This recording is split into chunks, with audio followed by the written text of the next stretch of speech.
Okay. Mind you, I live in a very hot place currently, so I am never wearing a t-shirt. Don't let that bother you, hopefully. In this video, I wanted to discuss how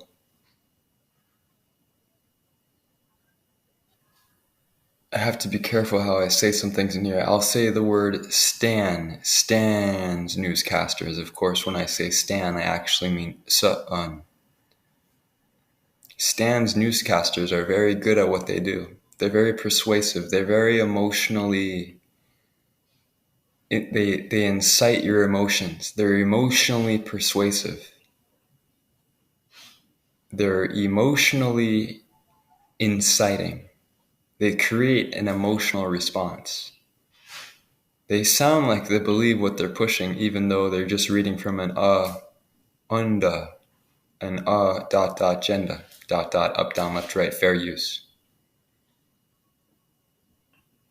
They know how to do their job very well, and they deceive the masses very easily. It's unfair in the sense that if you put anywhere, even Christ himself, in front of the masses and they were to listen to him constantly, they'd become more righteous and holy. They'd start resembling Christ. If you put me up there, they'd start to share in my beliefs. They'd start to become more like me. So anyone you put in front of humans models the way they think and act. It changes them. So when you put Stan's newscasters up there, it's very bad for most people. Actually, it works on anyone.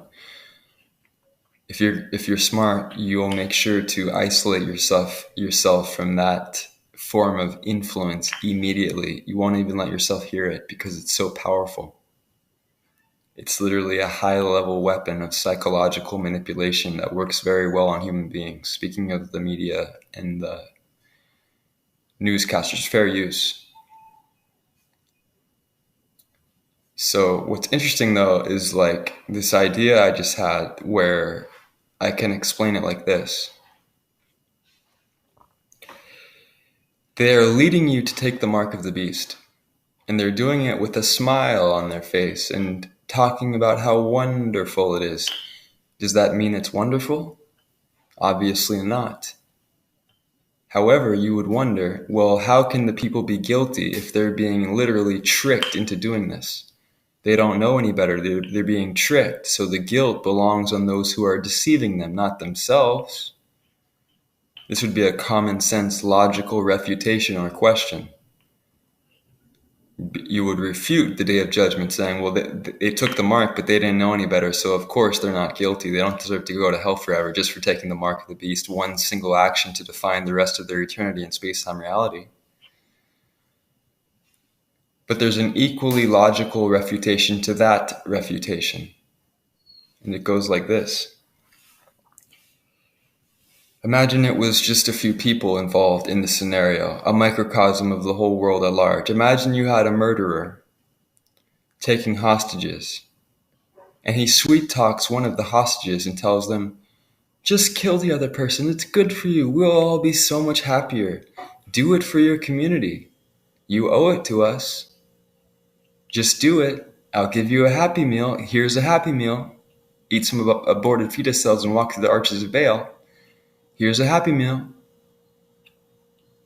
Just do it. It's good. So, does the tonality and the facial expressions change the message? Of course not. Can a wrong make a right, or can a wrong make a wrong right? Can evil Stan and evil people, they love manipulation.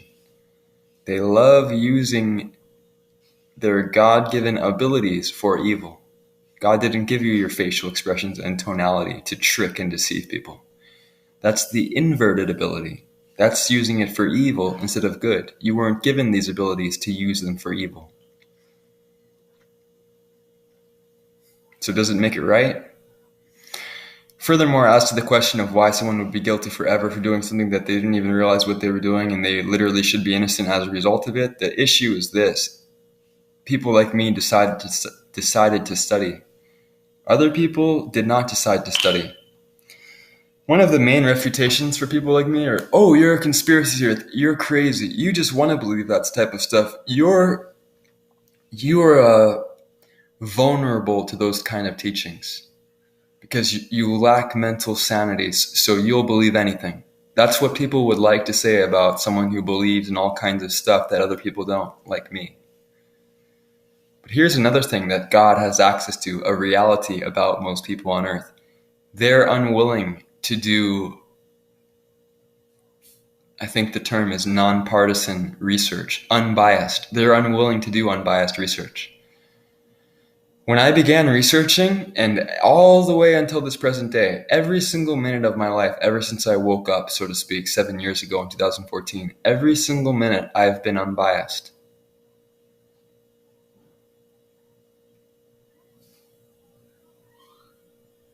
If someone could show me that what I believe is wrong, I would be just as equally interested in learning about it as I am the things that I'm currently learning about, because the only reason I'm learning about what I'm learning about is because I found it to be the truth. I'm only interested in the truth. This is not true for most people, though. They're not interested in the truth, quite plainly and simply.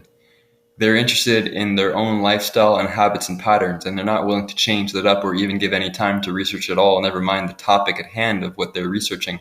They're not even willing to do any research, period. These are the same people who would try to,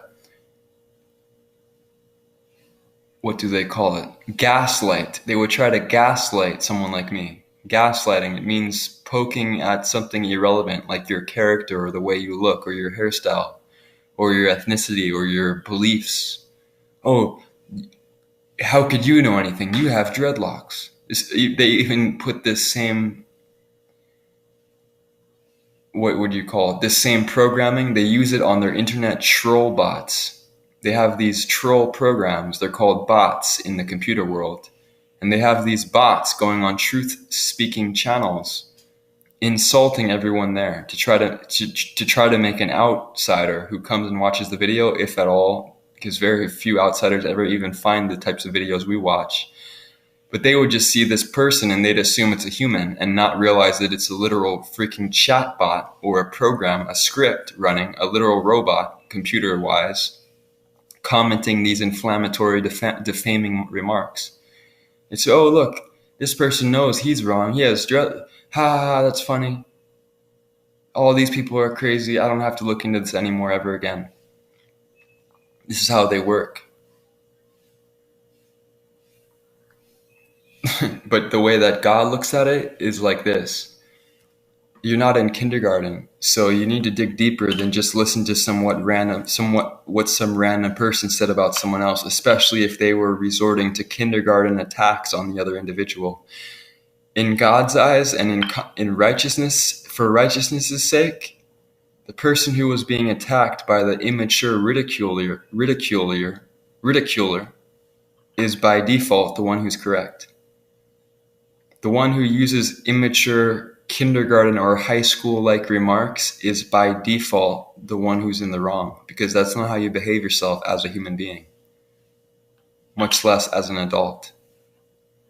And yet, these are the same people that are all around you. They'll rather believe the person who called the other person a name. They're like, oh, haha, that's funny. That other person doesn't know what they're talking about. Look, this person knows the truth.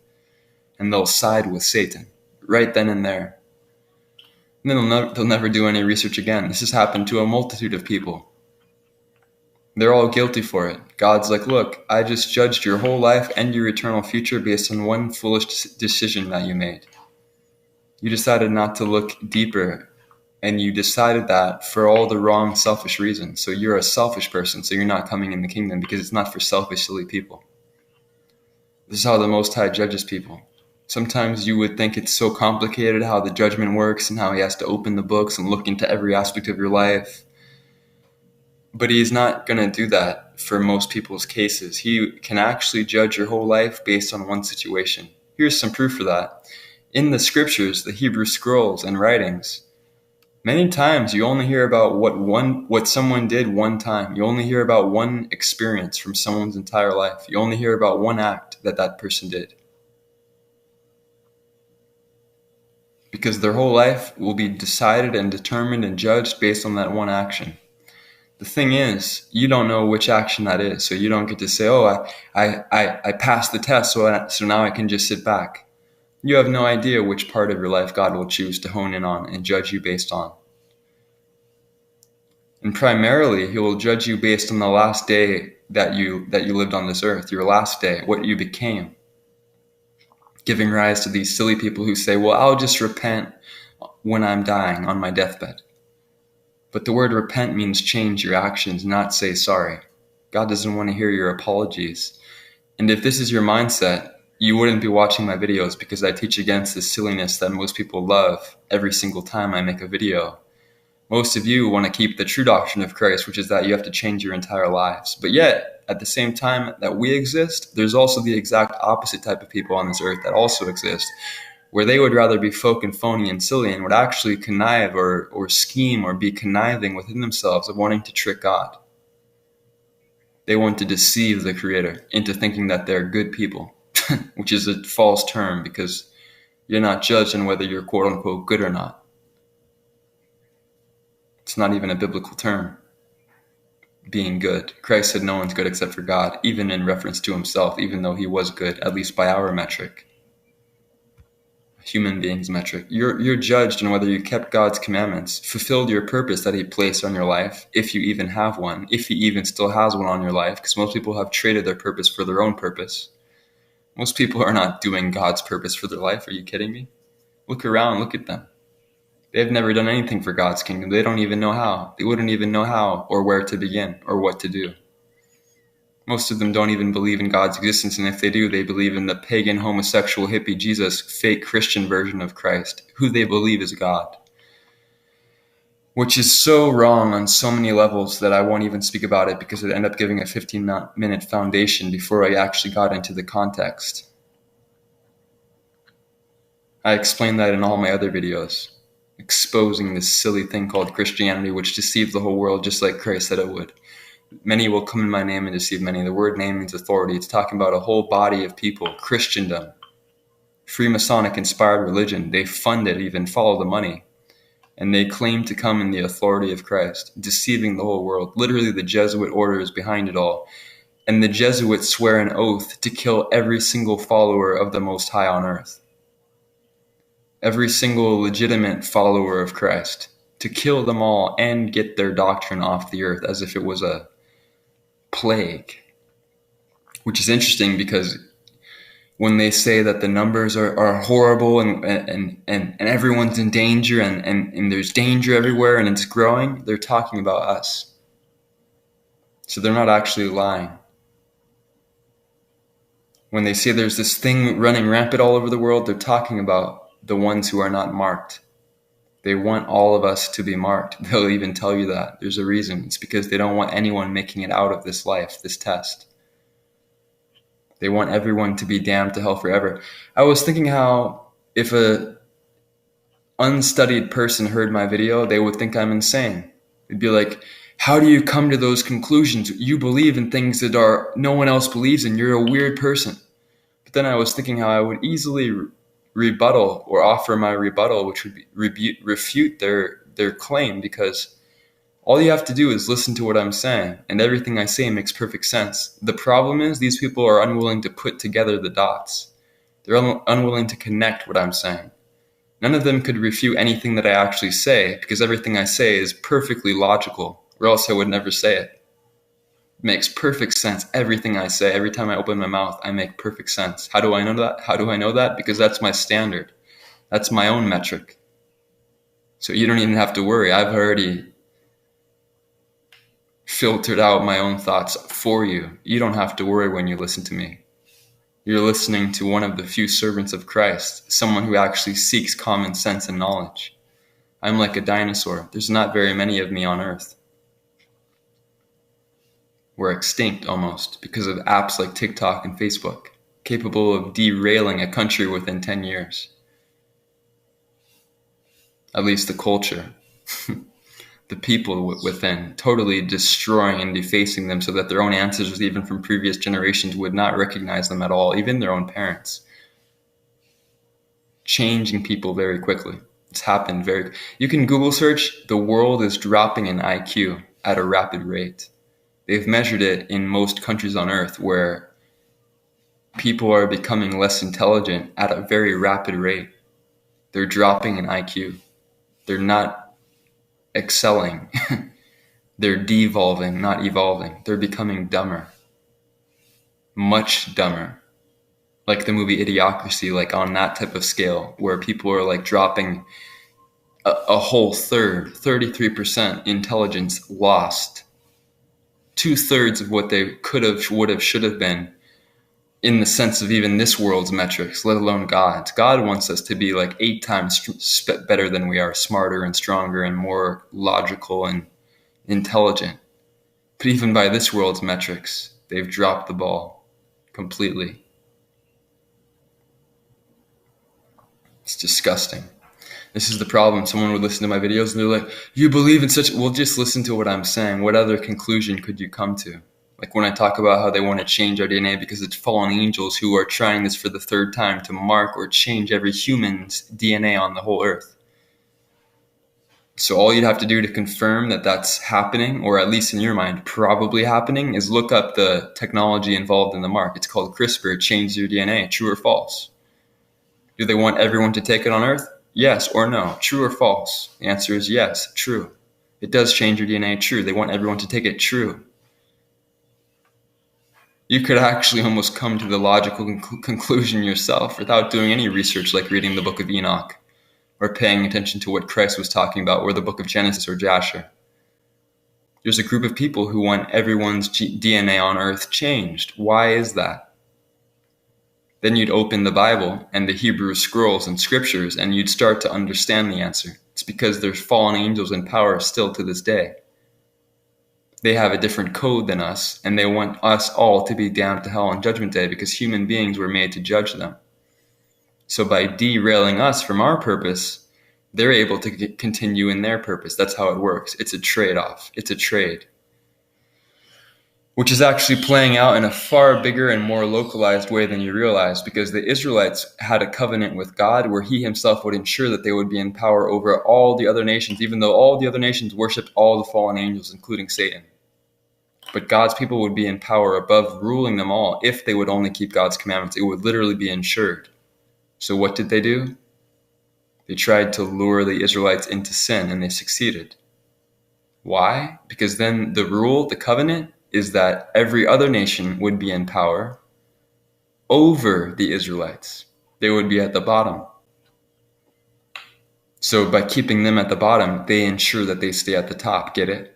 But this is also their goal for the whole earth, for every human, even their own servants. You need to see the big picture. God created humans, in a sense, as a replacement for fallen angels. He lost a huge part of his party, his crew.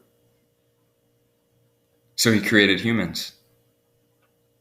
Almost as an experiment, because humans are lesser beings than fallen angels, and the experiment, at least for all intents and purposes that I'm concerned with, was to see if these lesser beings could remain true to God, even in the face of temptation, thereby truly proving the guilt of the fallen angels. If a lesser being is capable of succeeding where a higher being failed, that would mean the higher being chose to fail and is guilty and deserving of damnation and judgment. That was the experiment. And they almost succeeded. Speaking of the fallen angels, they wanted to curb this instantly, get all of the humans in rebellion against God as well. Thereby it would be a failed experiment and they would receive no judgment. They would have been proved correct. This is really the purpose of humans. To prove their righteousness to God and to the fallen ones. To say, look, we're going to make the choices for righteousness that you didn't. You chose the path of evil, but we're not going to do that. We're not going to take the back. This is the purpose of humans. Most humans failed this purpose miserably their entire life, and they're all going to go to hell on the day of judgment with their fallen angels. But there has been a few small in number, several human, not many, but there's always been a few from every generation who have sought after the Most High. In other words, the fallen angels failed in their case. So what's going on now is the attempt to ensure that at least with the final generation, who are the ones who are alive now, that none of us would make it out. There is definitely a direct correlation between the numbers of humans who are to be damned on the Day of Judgment. There's a direct relation to how many are damned to how bad the fallen angels' judgment are. The more humans they can get to be damned on the Day of Judgment, the less bad their own judgment will be. The more humans that will be acquitted of their sins and proved innocent and receive salvation, the worse their judgment will be. There's a direct link and correlation. Hence their obsession with getting humans to be damned. Their literal life depends on it, can't you tell?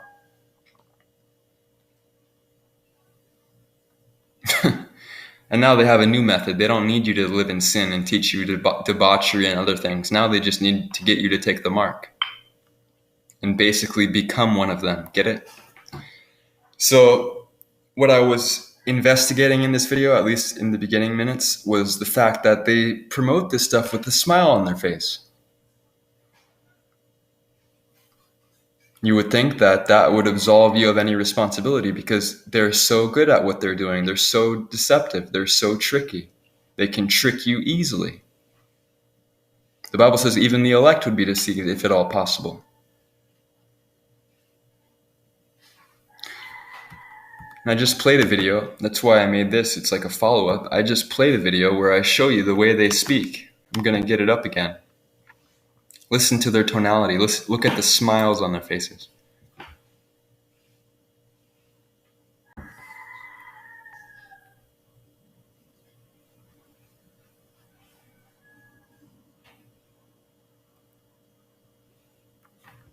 Introducing T-Portal, the smart...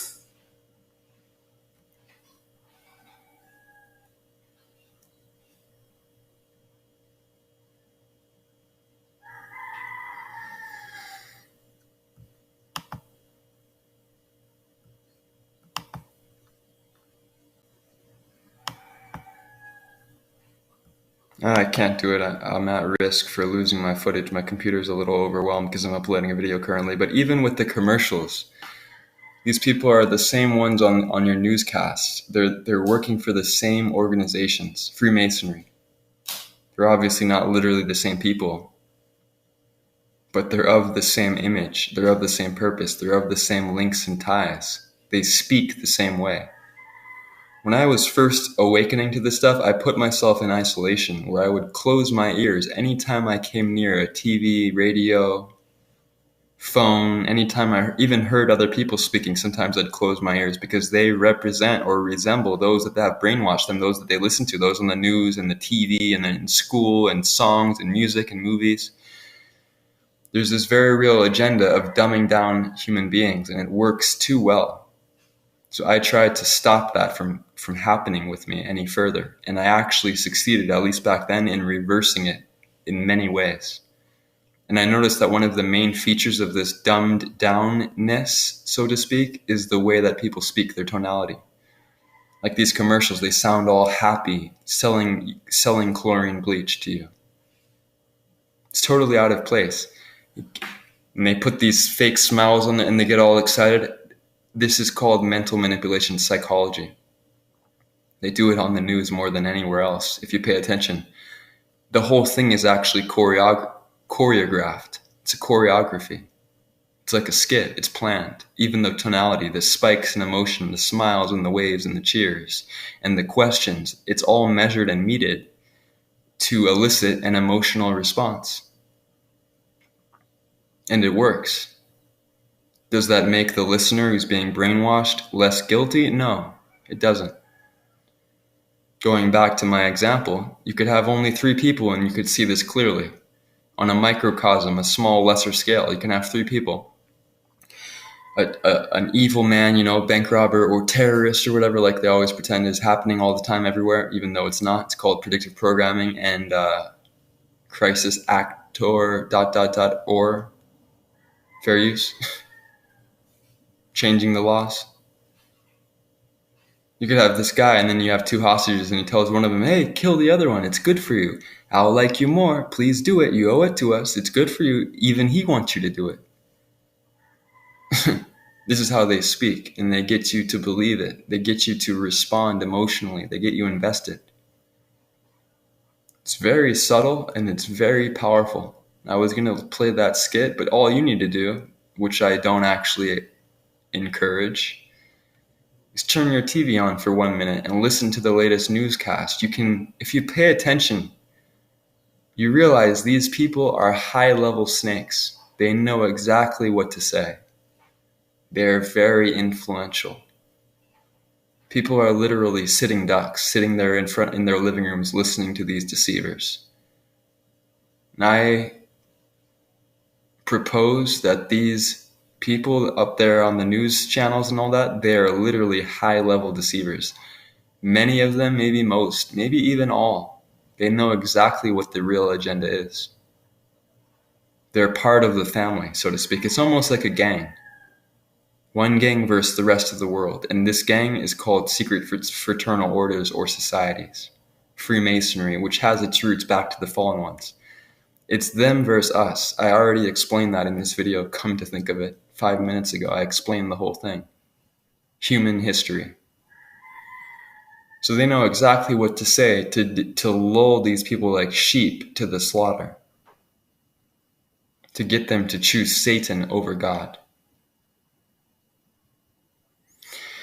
This is how they've messed up people's perception regarding reality itself, and especially the Bible and how they would read it. When I say they've chosen Satan over God, they haven't literally said, oh, I choose Satan over God. No.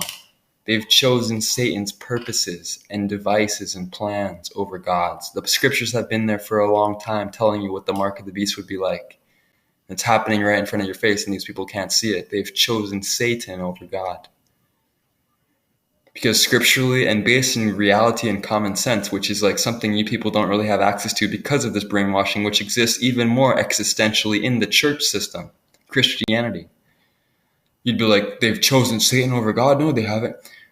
They've chosen his plans, his purpose, his image, his authority over God.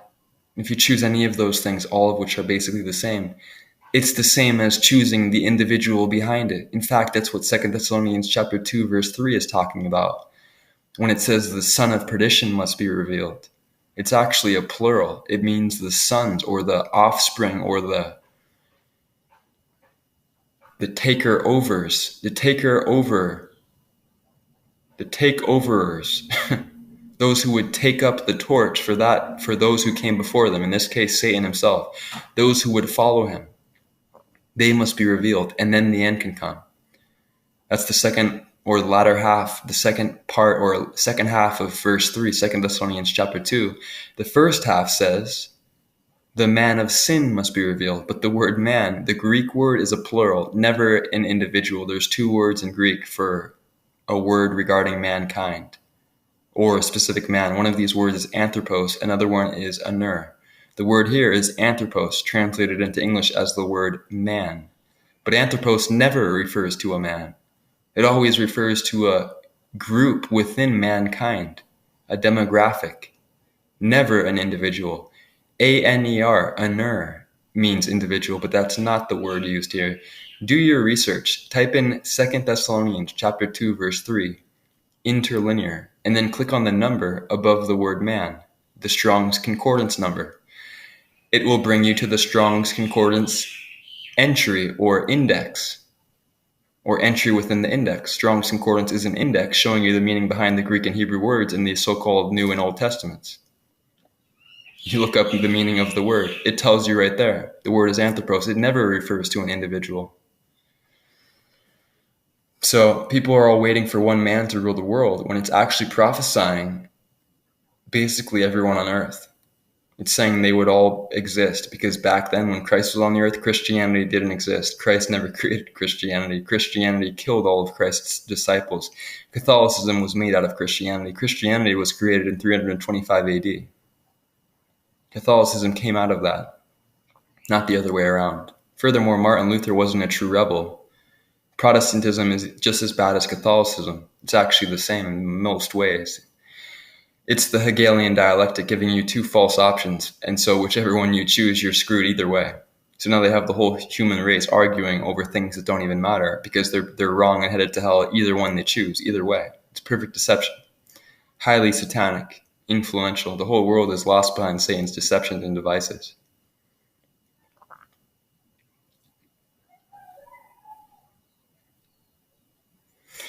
There's not much more to be said.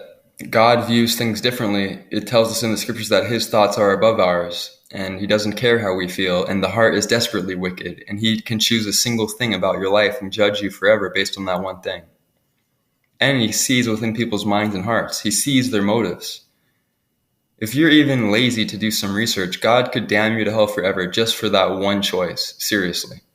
It even makes sense to me, and I'm not God. I can't see in people's minds and hearts. People always want to use that as an excuse, but actually you should be very afraid because of God being able to see in your heart and mind. People want to act like it will acquit them or justify them of their sins, but it's actually the opposite. When God looks at your heart and your mind or whatever, what he sees is very bad, not good, very evil. That's the true doctrine of the Bible.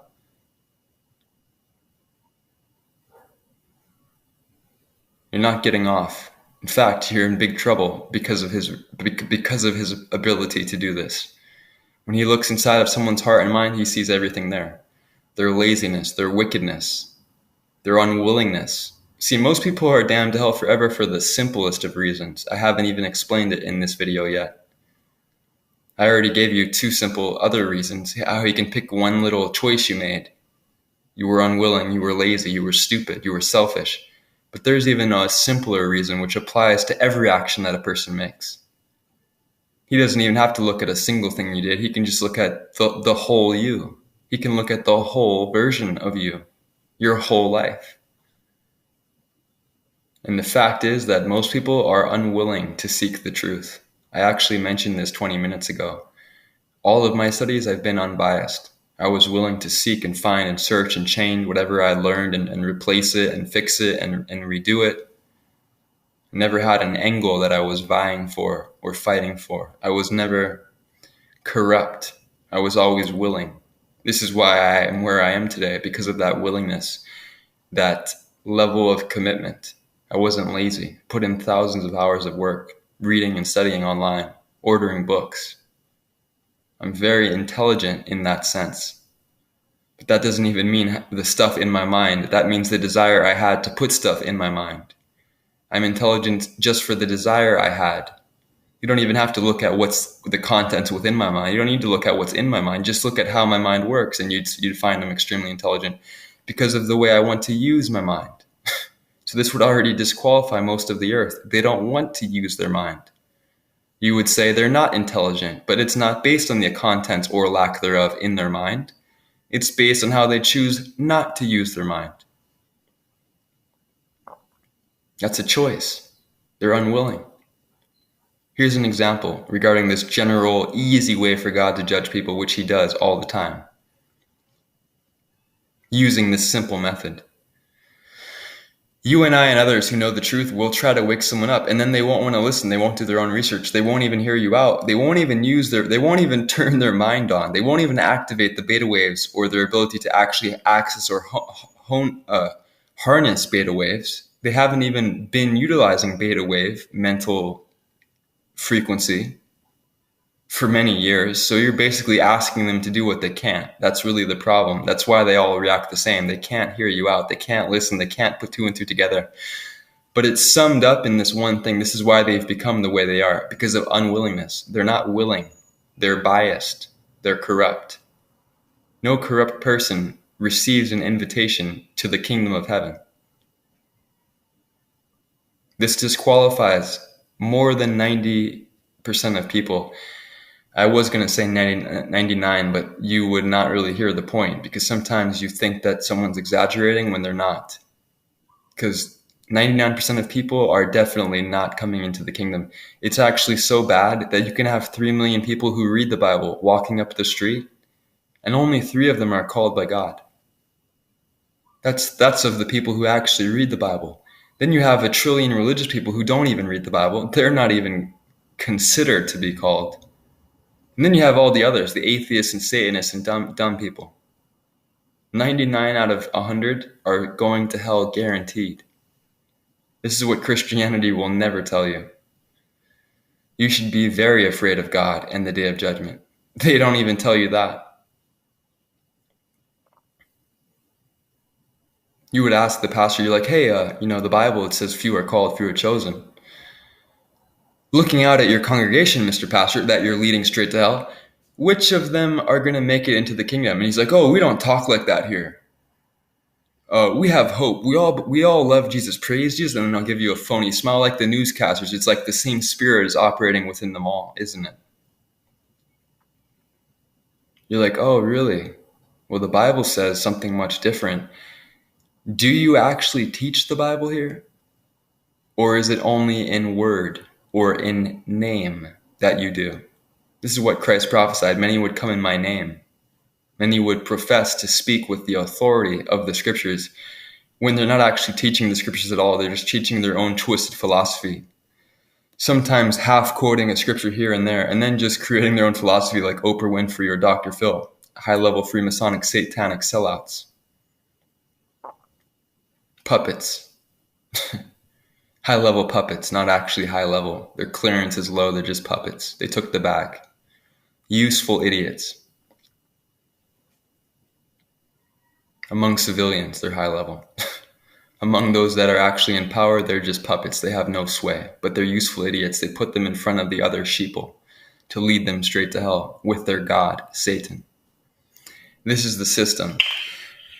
All of you are familiar with it by now that you've been watching my videos. The interesting thing is you can't really learn about the Bible unless you understand this physical system you're living in, because there is no separation between church and state. And finally, you can't really learn about the system you're living in without learning about the Bible. The two are concentric. You learn about one by learning about the other. The more you learn about one, the more you can understand about the other. That's why these people can never understand the Bible. They don't even know that satanic Freemasons run this world and worship Satan. They don't understand that there is no separation between church and state. They don't understand that everything you hear mainstream is corroborated by Satanists in a literal device-like weaponized plan and agenda against you. They don't understand that. They can't. They're ignorant to most basic things. Christ was a revolutionary political rebel. There was no separation of church and state then, and there is none now, and nor has there ever been, because everything is all about the Bible and history of the fallen ones trying to corroborate humans against their God and switch their allegiance to the Creator over to Satan, the God of this world. It's what it's always been about. Christ was killed for these reasons. It was political. All these dumb Christians do. They don't have a clue what's going on. The blood is on all of their hands because the world looks at them as if they're beacons of light. They look to them for an example and hope and to see what the Bible is about, to see what it does, to see what it means. And what they'll find is nothing. That's what they find when they look at Christians and Christianity. They find nothing.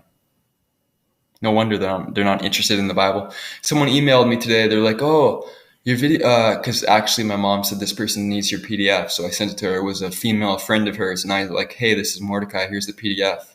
She's like, wow, I read it. And I agree with everything you said. I never would have thought this, but what books in the Bible should I read? Surely much has been changed. What should I read? I never thought I'd be interested in the Bible, but because of what you wrote and the things I've been studying, everything you're saying is obviously true. Exactly.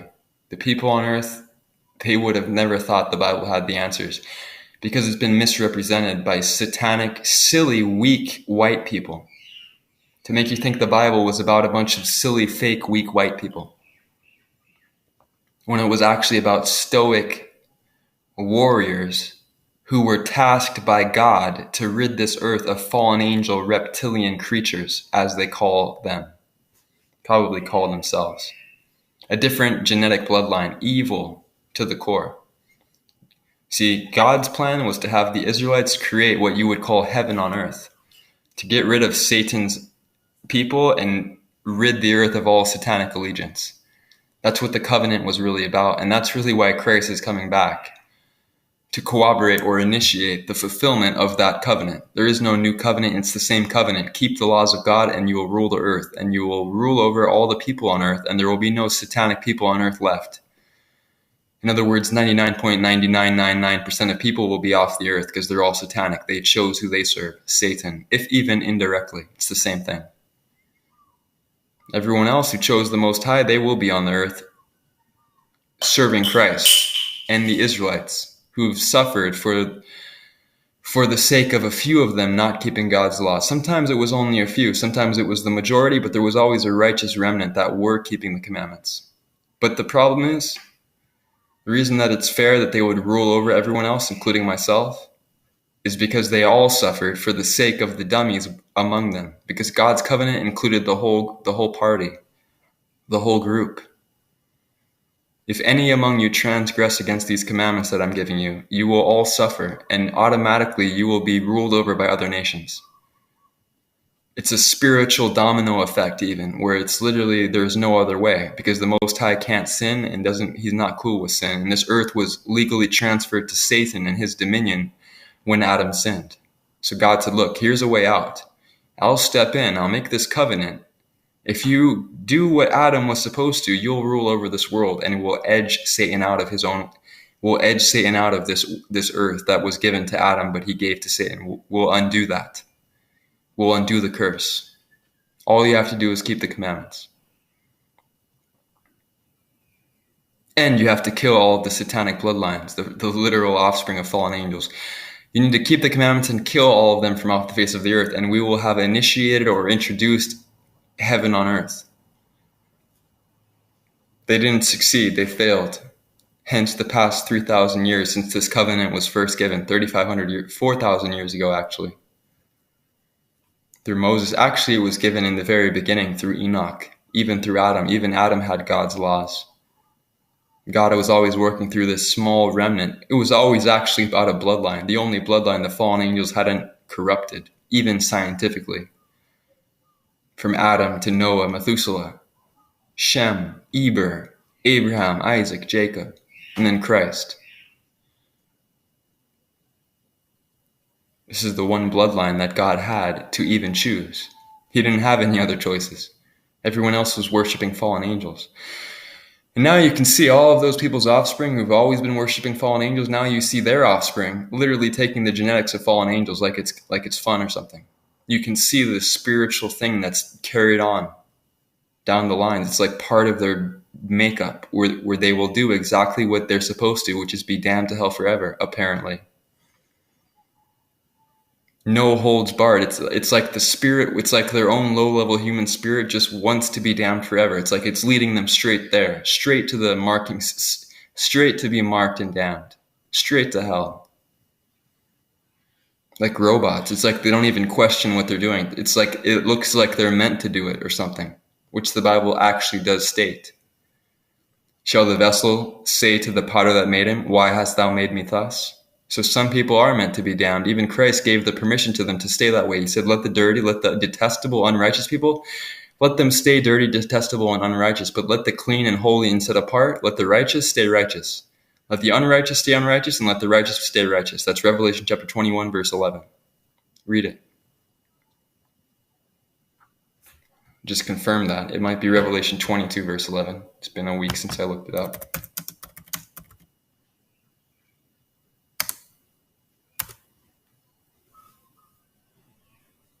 Yes, Revelation 22, verse 11. Let the righteous stay righteous, and let the unrighteous stay unrighteous. So it's no wonder that they're all going to grab the mark of the beast. They're meant to. They never followed God. He's found fault with them their whole life. So even if they didn't take the mark, it doesn't matter. They're still going to hell. So might as well take the mark. Even spiritually, when you understand the spirit realm a bit more, based on the agreements you formed in your life, your future is already decided. So these people have decided hell their whole life. They've decided to be detestable their whole life, to be lazy their whole life, to be prejudiced, to be biased, to be lazy. So now that's manifesting physically. They're going to take the mark and be damned to hell forever and become abominations on the earth, just like in the days of Noah. The whole earth was filled with abominations. Scientific genetic hybrids, animals, angels, humans, plants, all mixed together. That's why this is called like the days of Noah, in case you have a brain and were wondering, because you will never hear that in church. You will never hear anything in church. I shouldn't even need to say that, but some of you are new. Anyways, it's basically it for this video. Shalom. At least to those of you who are worthy of Christ, or seeking to be like I am. Those of us who use our brain, those of us who aren't biased, those of us who seek truth, those of us who want answers. This is the ridiculous thing about most people. They don't even want answers. You'd even hand it to them on a silver platter, literally, with gold silverware and all that. You're like, here's some truth. I carefully assembled it for you. Like my PDF. Here, it's all right here on one page. Carefully assembled for you, as if you were God. If I was paid $1 billion, I couldn't have done a better job. Here. Still won't value it. It's a spirit. I've actually noticed the spirit come on them instantly when they receive it. Speaking of common average Joes, when they receive my PDF, the spirit of distraction comes and makes them pay attention to everything else except the one thing that can save them. Why? Because they're in agreement with those spirits, so they will have their will done. They have the legal authority. These people, most of them cannot be saved. It's literally spiritual. You can also call it scientific. Based on the agreements that are still in existence that they've formed and haven't canceled, they are incapable of being saved or even learning the truth. So that manifests physically as them being biased or unwilling or lazy or distracted. What you're really seeing, though, is the effect of spirits who are allowed to be in play. When you learn more about how spirits work and frequency manipulation, these people don't have a choice. They're headed straight to hell based on their own decisions that they haven't canceled. So you're seeing that play out right now in front of you. If you're spiritual, you can actually understand what's happening. If you're not, you'd be clueless as well, even if you weren't clueless. This is what's going on. This is why you would try. See, this is another video I was thinking of. I'm glad I kept speaking and didn't end the video 1.5 minutes ago like I was planning. Some more information came to me, so to speak. When you consider arguing with someone, which is something you should not do once you've reached a certain level of understanding and maturity, you should look at it, first of all, physically, and realize that to argue with someone is as difficult as climbing Mount Everest with no gear. You're not going to succeed. So don't argue with people. And then when you understand the spirit realm, you'd realize you can climb Mount Everest without gear, but you can't successfully argue with these people because they have to break the agreements that they've formed with spirits, demons. So how does that manifest? It manifests as them not wanting to know the truth, but they actually can't help but not want it. So even if they want it, they can't want it, if you understand what I'm saying. They're literally locked in the state or status that they're in, based on their own agreements and choices, even mentally what they've agreed with in their own thoughts, and even their dreams, which they haven't canceled. Even many years ago, even when they were children, it's all playing out till this day. That's why people don't change. That's why even if they want to know the truth, they're not allowed to. By spirits, they're kept blind. You can see it. If you print out my PDFs and you actually spend a few seconds with people after you hand it to them, you can see all types of stuff happening spiritually instantly. It's like a science fair where you can see stuff that you never would have seen before. This work I've done is very spiritual. I was attacked by demonic entities frequency manipulating me the whole time I was working on it, giving me the spirit of procrastination, telling me to take a rest for 5 minutes, and then I agree, and then it turns into 10 minutes, and then, hey, you deserve 1 hour. Oh, no, you deserve the whole day off. Just take a whole day break. You're tired. And then I agreed, and then it turned into a whole week. And then I realized at the end, this was a spirit. These are spirits. How do you know? Because it's like you get stuck in a time warp. Like with the spirit of anxiety, yes, it's a spirit. Same with the spirit of fear. Same with depression and even anger. These are spirits. This is why people never shake these things, because it's not an emotion. Emotion comes and goes. These are not emotions. These are the effects of spirits, frequency-based manipulation on your brain, giving you thoughts and feelings that aren't really yours, but you wouldn't realize it because you have no understanding how the spirit realm works. Case in point, experienced anxiety until I started working on this PDF file. And even when I was done, see, this is how it works. They put a thought in your mind and you have a choice. Turn right or turn left. You agree with it or don't agree with it. But it becomes very tricky because if you're actually in an anxiety-inducing situation like I was, literally on a time limit, I have to finish this as quickly as possible because time's running out and people are going to take the mark. Then the spirit of anxiety comes along and says, hey, you should feel anxious. And you're like, wait a second, I already do feel anxious. Or obviously I should feel anxious. This situation is anxiety-inducing. And then you've created an agreement. You'll never stop feeling anxious until you cancel that agreement. Here's the proof. Of course, I didn't feel anxious the whole time, or I could have never succeeded because I was praying. I was canceling agreements, but I didn't really address the situation as wholly as I should have, as fully as I should have. If you see, I didn't experience anxiety the whole time because this spirit was swapping and switching with others. The spirit of being tired, the spirit of resentfulness, the spirit of anger, the spirit of depression, the spirit of procrastination. All of these spirits were playing tag team on me while I did this work.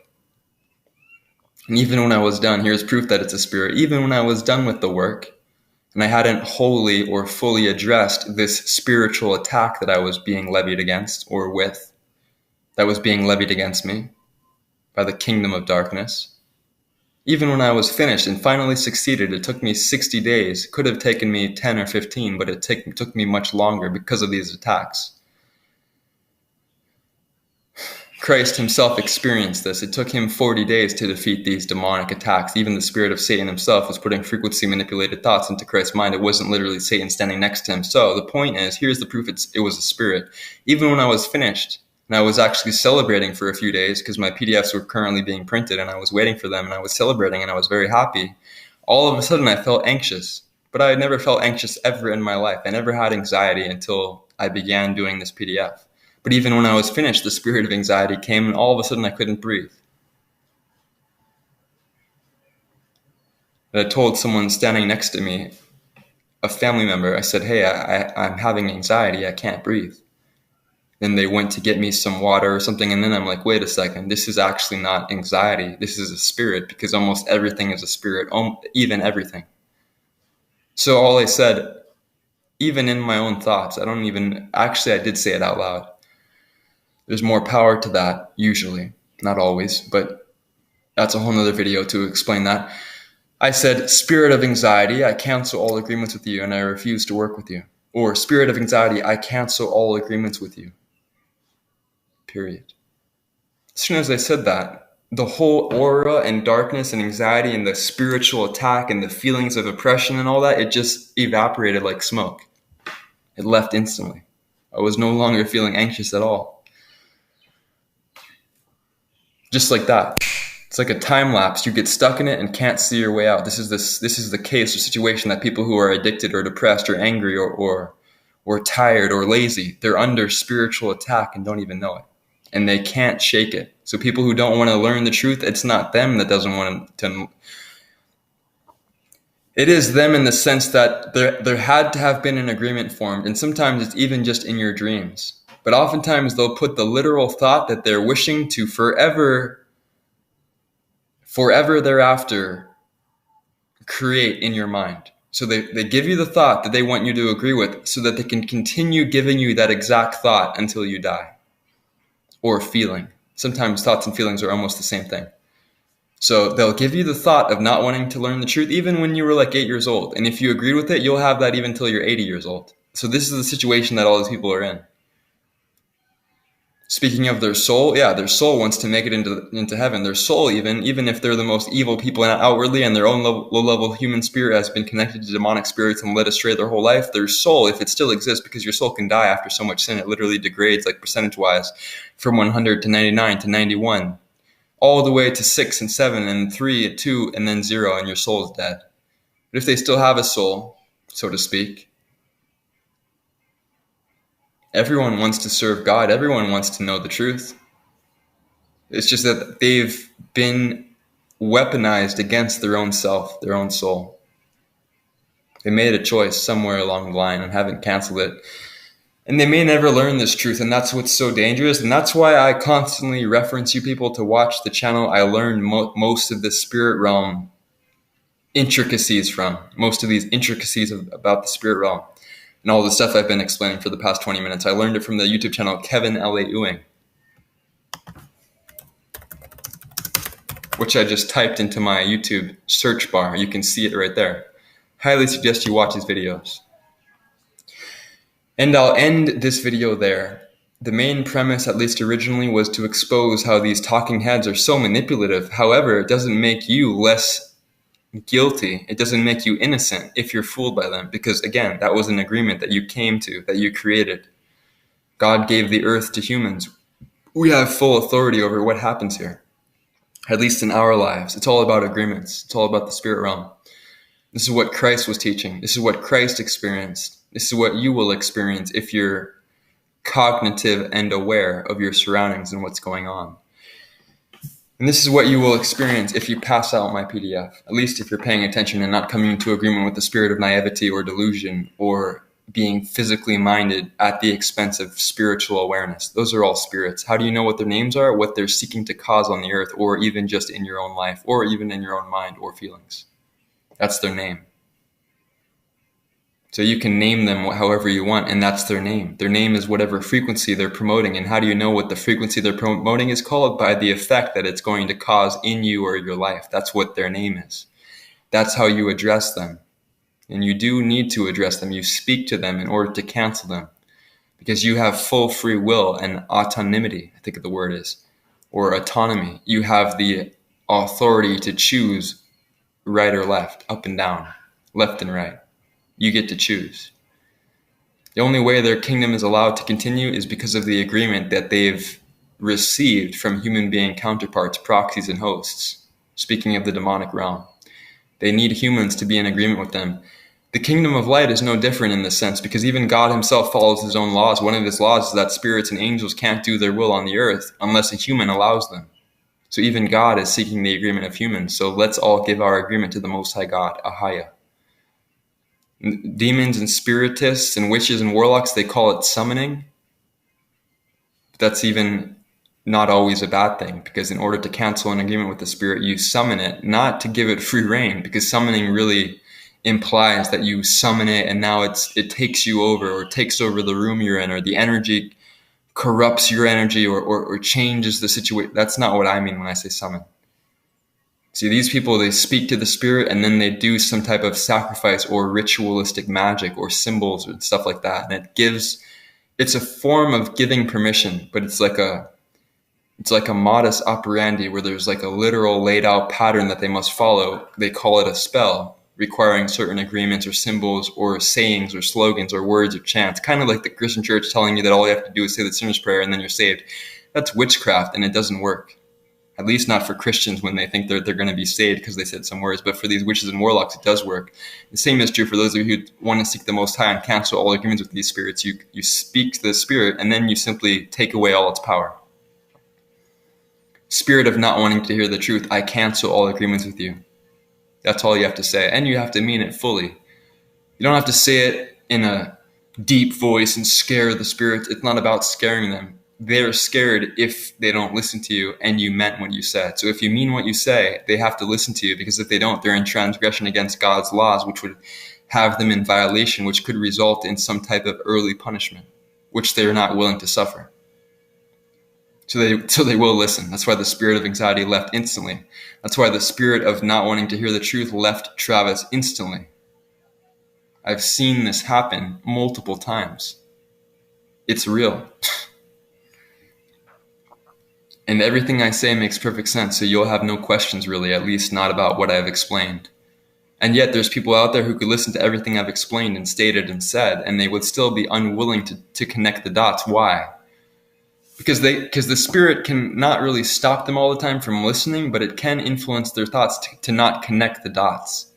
So you could learn everything I just taught and still not benefit from it if there's a spirit involved, keeping you from actually assimilating the knowledge. That's their main goal, to keep you from actually living with, dealing with, and responding to this information, to applying it to your life. They must stop that from happening. This is why there will be people trying to argue even though there's nothing to argue about. This is why these people will go and take a thing that changes their genetic code forever. It's not reversible. I can take off my tinfoil hat, but they can't undo this thing. But that's just a dumb way of explaining it, because it's far worse. This is not a joke or a game. You will be damned to hell forever if you take the mark. It's just that serious, but at the same time, it's not all that serious. It's just extremely simple. You don't need to make a big deal out of it. It just is what it is. It's written, like Christ said. It's written. It is what it is. It's not fantastic or amazing or super awesome or what's the word I'm looking for? It's not fantastic. It's not just like it's not a freaking storybook. It's just reality. It's written. This is what it says. This is what it means. You have a choice. What's happening is literally the course of nature, if you will. Most people will take the mark because that's the kingdom they serve. Almost no one is serving the Most High God. And if you are, you'll learn what the mark is and you won't take it. It tells you that in the Bible. This would show you that almost no one actually is following the Most High, because almost everyone will take the mark, unfortunately. There are a few who will learn at the last second and get in as much research as they can to actually understand what choices they're about to make and even risk their lives in order to not take the mark. There's a few who will be reached. That's where we come in. Things like this, that's where things like this and you and I come in. And leaving internet comments on YouTube and Facebook and all the places we can think where we can influence people towards this truth, and printing out PDFs and passing them out to people, that's where we come in. If you only reach one person, you fulfilled your purpose, at least in this case. And I don't mean only pass it out or comment one time. I mean do as much as you can, and if it only affects one person, that's good enough. That's what Christ would have said. That's what the parable means when it says the lost sheep, a farmer or a shepherd or whatever had 100 sheep and he loses one, he'll forsake all other 99 and go after the one. Sometimes it's all about one. Of course, we're not going to limit ourselves and prophesy that we're only going to reach one. I've reached more than one. I've reached many. And I will reach many more. I've reached many by God's standard, because as soon as I say the word many, the demonic thoughts come in and say, oh, you haven't reached many. You probably haven't reached anyone. These are demonic thoughts. You need to cancel them instantly. These are thoughts I get all the time lately. These are demonic spirits trying to get me to form an agreement with them. So this is how you turn it back on their head, just like Christ. I say, really? Well, it's written that the elect would not be deceived. So all of those who belong to you and your master will be deceived and they will take the mark. But the ones who belong to the Most High, they won't take it. There's nothing you can do about that, demon. They would like to taunt you into thinking that you can't possibly succeed and you can't wake up anybody. You would respond even to your own thoughts, which aren't even your own thoughts. They're put there through frequency manipulation by demons. You'd respond. All of those who are meant to understand will understand, and I will be the vessel and tool to make that happen. And you can't stop me because this is my purpose. So many will be saved, but it's not many in my eyes or in the world's eyes. It's many in God's eyes. However many that actually is physically, you won't be able to know.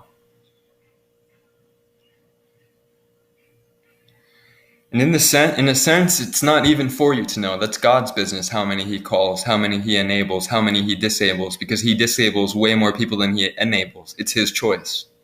He's like an elite boss or even drill sergeant or elite sniper in the military or some high-level CEO of some corporation, and he's looking for very specific skills. And if you don't have them, you don't exist. You are invisible if you don't have what he's looking for. That's the true Most High God. Thankfully, though, it's not physical attributes, at least not exclusively. So even an old, weak grandma can have what he's looking for. So you don't have to be a strong young man. Of course, oftentimes that's what he's looking for, because we live in a physical world and physical attributes are necessary for many tasks and purposes. But that's not what I'm talking about. That's not who the Most High God is. He chooses people that other people would have never thought of. That's how he works. Have you ever read the Bible? So it's not physical what I'm talking about. There's attributes like wanting to not be biased, wanting the truth, willing to give up stupid friends and family members. Those are the attributes that he's looking for. You see what I'm teaching all throughout the Bible. Christ told the guy, look, your dad died in his sins, is what he was inferring. Let the dead bury their dead. It's too late for your dad. His life is over. You only live once. They even tell you that today in the satanic music industry. They call it YOLO. Christ is like, look, you only live once until the judgment.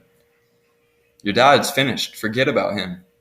You can't show him any respect anymore. And even if you could, you shouldn't, because he was a rebel against God.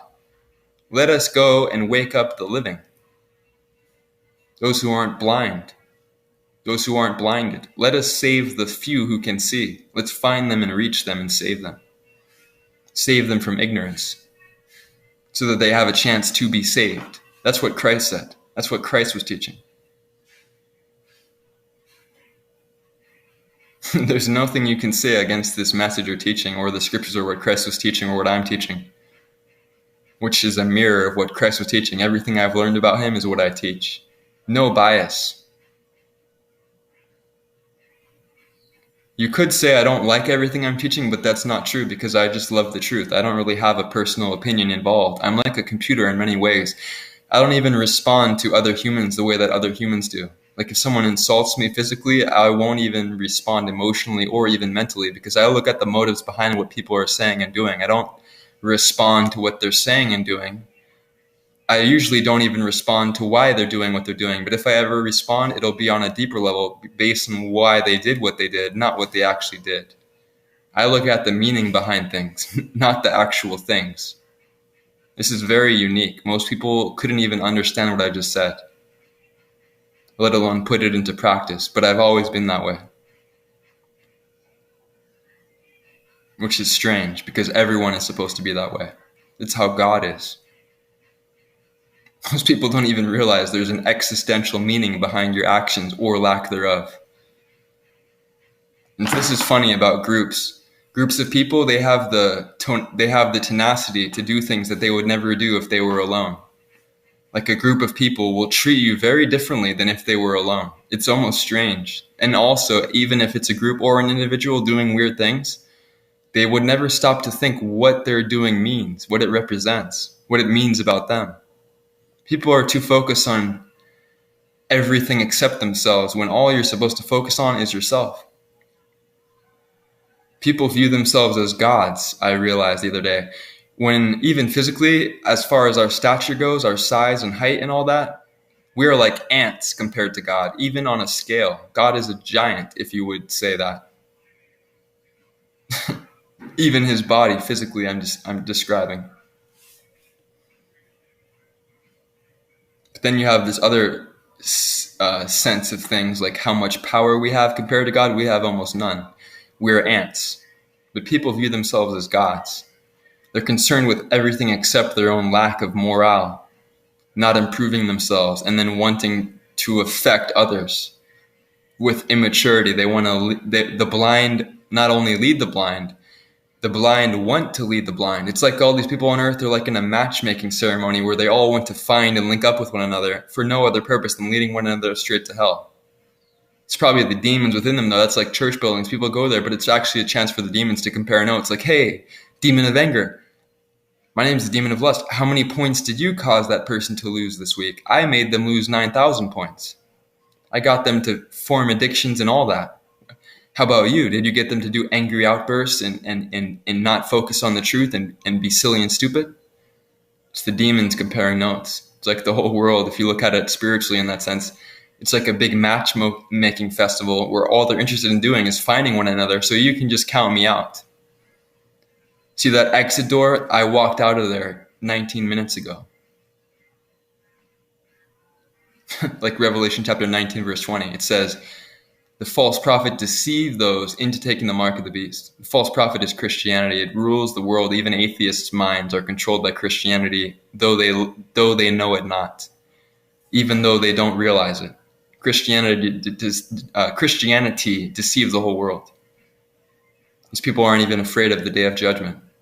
when Christ said exactly what's going to happen on the day of judgment in Matthew chapter 7, verse 21 through 23. He said, "Many will come to me on that day and give me all types of reasonings and excuses to try to encourage me to defend them against Satan as a prosecuting attorney, even though I'm the only defense attorney who can actually succeed against them. They didn't follow me.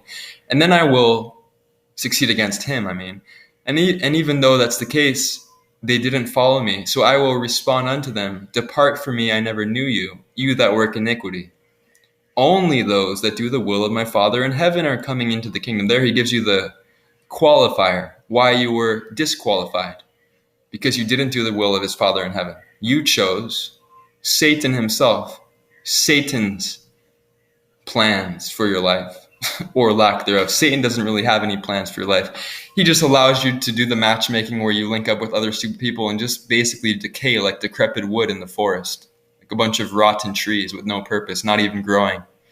That's Satan's kingdom. It's for an empire of silly sleuths, foolish clowns. Look around you.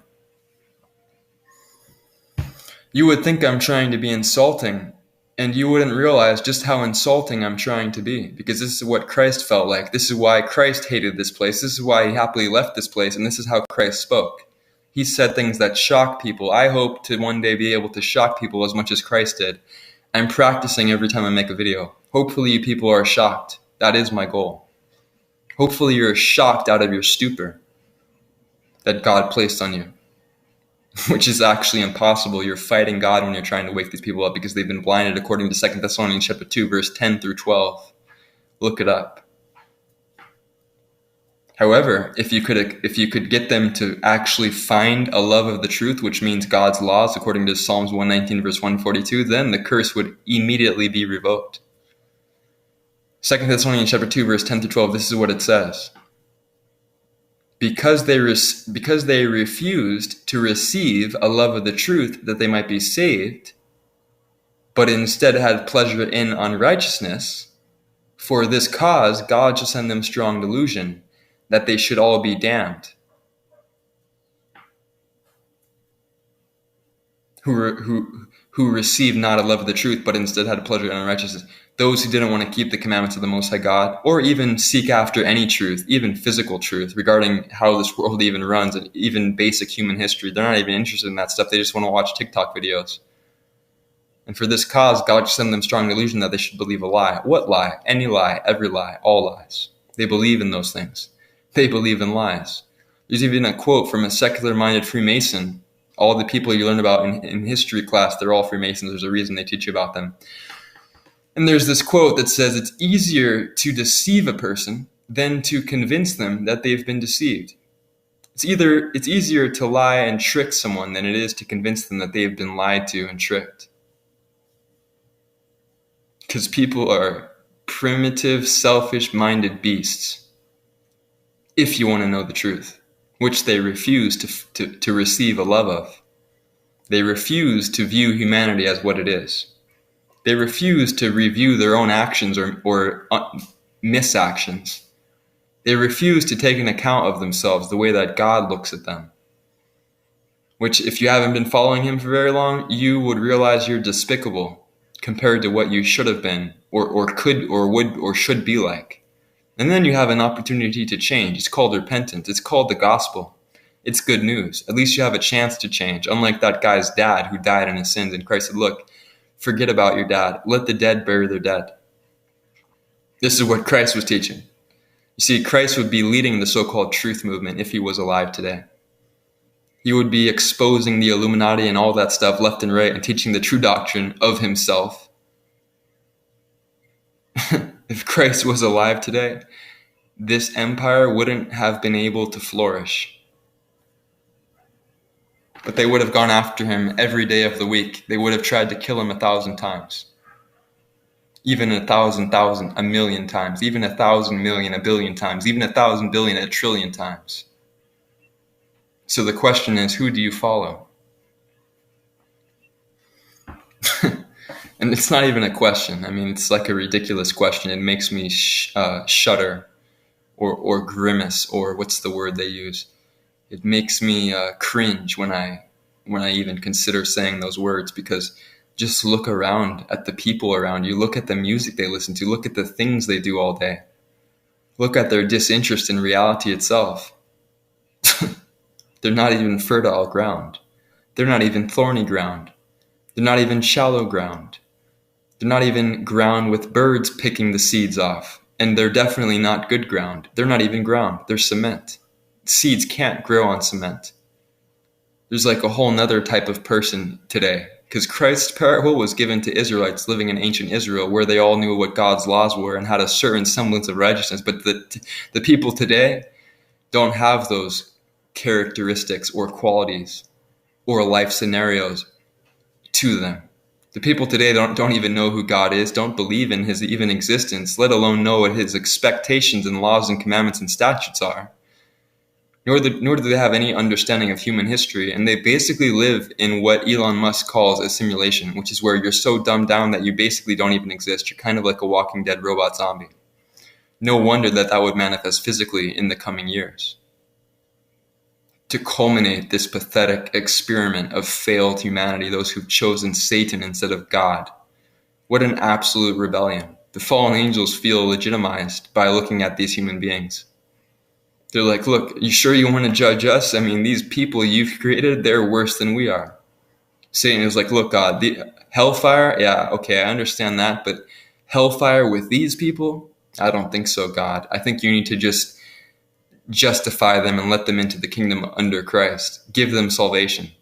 As long as they don't receive in the same damnation I do. They're not worthy of it. That's how Satan feels.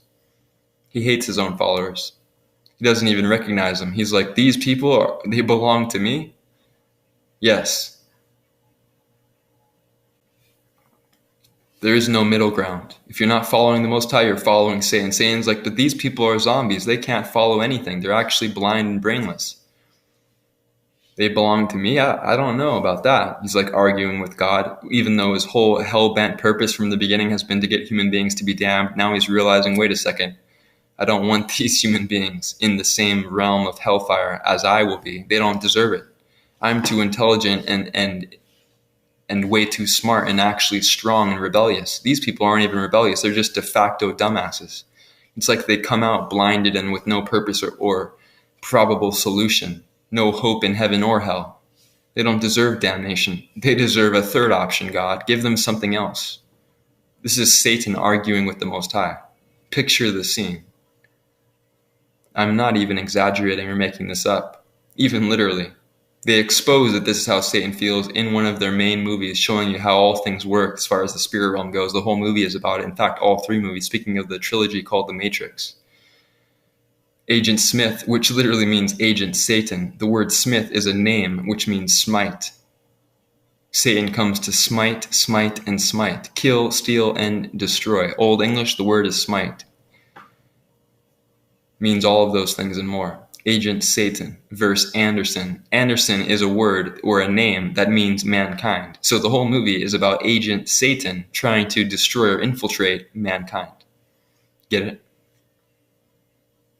I think it's the second movie where Agent Satan tells Morpheus, which is another biblical name, just like the word or name Nebuchadnezzar, like the ship, also Trinity, Neo, one, Anderson, humankind, many other biblical names within the whole movie as well. And he says, look, just let me destroy all of the righteous so that this whole empire can just end, because just let it cease to exist. I don't want to rule this. I don't want to lead this rebellion anymore. These people they make me too sick to my stomach.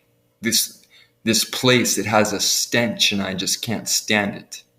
This is what Satan is saying to Morpheus. You're like, oh, that's a movie. What are you talking about? Their movies are their truth. Their movies are the news. Their news is the fiction. Their news is what they want you to believe.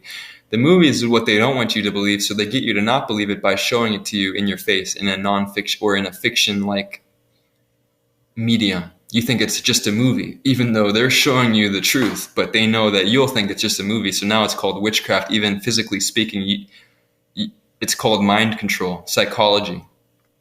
That's why they love showing you all types of truth in all the movies. They love making movies. It's called an art form. They use it to control your mind. Very few understand how this even works. So it's a very good tactic. They love their Hollywood industry. You know, the word Hollywood is actually two words. It means holly, which is a type of tree from ancient England and such, where the Druids lived. And also the word wood, it represents wand, which is the type of stick or wand they would use from the holly tree. It literally denotes the ancient forerunners of witchcraft and sorcery, the so-called ancient Druids or Druids. That's why they call it Hollywood. Get it? Google search it. Type in Hollywood tree druids. Type it in. It's not hard. And with that, I'll end this video. Shalom.